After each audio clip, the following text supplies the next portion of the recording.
السلام علیکم دوستو، آج کی کہانی کا نام ہے وعدہ۔ آصف اور وحید کی دوستی بہت پرانی اور پکی تھی۔ وہ ہر کام اکٹھے ہی کرتے تھے، ہوم ورک تو مل کر کرتے ہی تھے، کھانا بھی ایک ساتھ ہی کھاتے تھے۔ ان دونوں کے گھر جو ساتھ ساتھ تھے۔ ایک دن آصف نے وحید سے اپنی دوستی کو آزمانے کی کوشش کی اور اس سے کہا، وہ دیکھو سورج نچلی سطح پر آیا ہوا ہے۔ اس پر اس نے کہا کہ یہ تمہارا وہم ہے، ورنہ ایسی کوئی بات نہیں۔ اللہ تعالیٰ نے سورج اور چاند کے لیے جو نظام بنائے ہیں اس میں کوئی تبدیلی آ نہیں سکتی، یہ سب اللہ کے حکم سے چلتے ہیں۔ تم اس طرح زیادہ توجہ نہ دو بلکہ اپنا دھیان اپنی تعلیم پر رکھو۔ ایک دن وحید اسکول جاتے ہوئے راستے میں زمین پر گر پڑا۔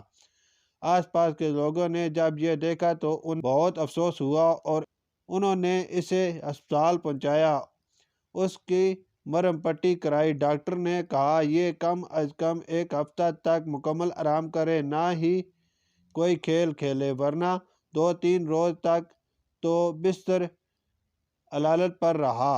پھر ایک دن جب آصف وحید کے عیادت کرنے اس کے پاس آیا تو اس نے آصف سے جھگڑنا شروع کر دیا۔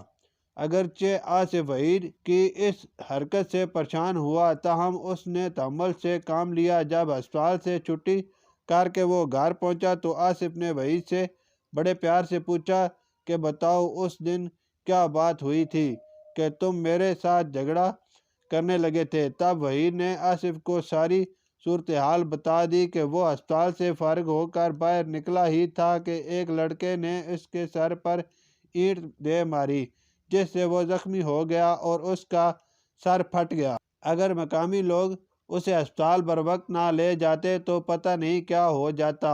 بہرحال میں نے تم سے جھگڑا کیا، میں تم سے معافی مانگتا ہوں اور وعدہ کرتا ہوں کہ آئندہ ایسی حرکت کبھی نہیں کروں گا۔ شکریہ۔